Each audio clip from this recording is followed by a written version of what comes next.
वीर बाल दिवस कार्यक्रम में शामिल होने इंदौर आई पूर्व केंद्रीय मंत्री मीनाक्षी लेखी ने बांग्लादेश में अल्पसंख्यक हिंदुओं पर हमलों को लेकर नाराजगी जताते हुए कहा कि बांग्लादेश और पाकिस्तान में कुछ हद तक शायद अब भी मुगल आक्रांता बाबर जैसी सोच रखने वाले लोग मौजूद हैं और इसलिए वे हत्याएं कर रहे हैं। वे भारत को उकसाने का प्रयास कर रहे हैं ताकि किसी न किसी तरीके से समाज में असहजता बढ़े। उनकी शहादत को याद करते हुए आज हम पूर्ण समर्पण के भाव से अपने समाज और भारत देश के प्रति, माँ भारती के प्रति, समाज, सभ्यता, संस्कृति के प्रति नतमस्तक होते हैं। जब भाई साहब बात कर रहे थे आदि ग्रंथ की, गुरबानी की बात हो रही थी और हुआ कि भाई इसमें तो सब महान पुरुषों की वाणी है, हम सब जानते हैं। भगवान राम का भी नाम है, माँ भगवती का भी नाम है, गुरु गोविंद सिंह जी नैना देवी के भक्त थे बहुत बड़े। तो अर्जुन जी का नाम अर्जुन देव कहाँ से आया? अर्जुन तो हम सबको पता है कि अर्जुन तो महाभारत में ही है ना, सबसे पहले वो नाम का व्याख्यान। हर गोविंद, हरि और गोविंद, ये सब एक ही गुरु परंपरा है, कोई भिन्न नहीं है। समाज को जब जब जैसे जैसे जरूरत हुई, समाज ने अपने आप को बदला और उस समाज ने बदलकर जब मीरी और पीरी की परंपरा इस देश में शुरू हुई छठे गुरु जी से, तो वो मीरी पीरी की परंपरा भी आवश्यक थी क्योंकि उन्हें समझ आ चुका था कि अगर आक्रांताओं के सामने हमको रहना होगा तो हमको वीर गति को प्राप्त करने वाले महिला पुरुषों को भी जन्म देना होगा। तो एडमिनिस्ट्रेशन भी चाहिए और टेम्पोरल अथॉरिटी भी चाहिए, यानी धार्मिक बात भी करेंगे और देश की रक्षा की परंपरा तलवार भी चलाएंगे। और उसी कारण से चाहे हमारे पूरे देश भर में हर क्षेत्र के अंदर जितने गुरुद्वारे हैं, आपके यहाँ इंदी साहब जी भी है, मैं वहां आज मन बना के आई हूँ कि मैं वहां दर्शन के लिए जरूर जाऊंगी, मत्था टेकने जरूर जाऊंगी। और क्योंकि मेरे पूर्वज जो है, जो पुरखे हैं, वो पंजाब की धरती से आते हैं और उस धरती से आते हैं जो अब पाकिस्तान में। तो कभी कभी मुझे दुख जरूर होता है, मैं कहती हूँ मेरे पुरखे मर गए लड़ते मरते उस धरती को बचाने के लिए, और 47 में एक हस्ताक्षर ने वो दे दी, सिर्फ एक हस्ताक्षर ने वो देश का बंटवारा कर दिया, हजारों साल की लड़ाई बर्बाद कर दी। और कारण यही था कि मजबूरी में कुछ लोगों को तलवार के जरिए, ऐसे जरिए वैसे जरिए धर्मांतरित किया गया।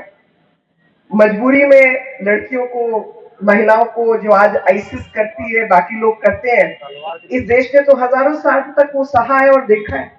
तो हमें तो लड़ने मरने की परंपरा भी मालूम है कि बलिदान कब कब दिया जाता है, कैसे कैसे समाज को एकत्र किया जाता है। और इस समाज की, और मैं सनातन परंपरा इसलिए आज याद दिला रही हूँ कि सनातन परंपरा ही है जो सबको स्वीकारती है। उसके लिए कबीर भी पूजनीय है, उसके लिए बाबा नानक भी पूजनीय है, उसके लिए हर वो व्यक्ति जिसने दूसरे व्यक्ति के भले का सोचा और भलाई का कर्म किया, वो पूजनीय है। ये इस समाज की सच्चाई है और यही सनातन है। और इसी सनातन परंपरा को सामने रखते हुए अगर हम आदि ग्रंथ की भी बात करें, हर समाज के बेहतरीन व्यक्ति, हर समाज की बेहतरीन सोच उस ग्रंथ में शामिल है। यानी जो भले हैं वो एक तरफ है, जो बुरे हैं वो दूसरी तरफ है। और अच्छाई की जीत हमेशा बुराई पर होती है, बुराई ने हारना ही है। सिर्फ ये है कि अगर हमारी गुरु परंपरा में 7 सिर गए थे तो वो परंपरा जारी रखी हुई है कि सिर्फ कुछ ही जाए लेकिन न वचन जाए और ना ही हमारे कर्म अशुद्ध हो। इस परंपरा को जीवित रखते हुए मैं एक दो पंक्ति आपको जरूर पढ़ के सुनाना चाहती हूँ। तिलक जंजू राखा, यानी तिलक और बोधी। तिलक जंजू राखा प्रभ ताका, यानी प्रभु के दर्शन किए तिलक और बोधी रखकर। कीनो बड़ो कलु मह सामा, यानी मैंने पूरा कुल जो है उसमें समाने का काम किया। और ये गुरु गोविंद सिंह जी ने जो हम सबको पूरा परिवार, माता पिता, 4 बालक, क्या उम्रें थी, 18 साल, 14 साल, क्योंकि बाबा अजीत सिंह जी और बाबा जोरावर सिंह जी तो लड़ाई में 1699 के बाद जो लड़ाई हुई उसमें उनकी शहादत हो गई थी। उनकी उम्र भी क्या, 18 और 14 साल। आज इस समाज में मुझे एक तरीके से मन भी भरा हुआ है, लेकिन जब मैं आप सब बहनों को देख रही हूँ ना कहीं एक आत्मविश्वास मेरा बढ़ता है, क्योंकि माँ जो है वो संस्कार देने वाली माँ होती है, चाहे वो दादी के रूप में हो, चाहे वो नानी के रूप में हो।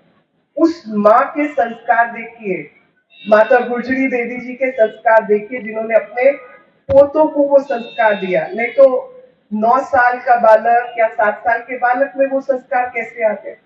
वो संस्कार तो दादी ने ही दिए होंगे, जिसने अपने पति को खोया, अपने बेटे को बाहर घर से निकल, बाहर ही थे वो तो, गुरु गोविंद सिंह जी।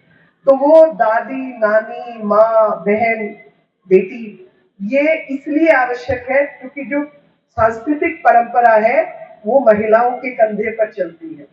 और आज मेरी बहनें जो आज उपस्थित हैं, वो अपने बच्चों में बाबा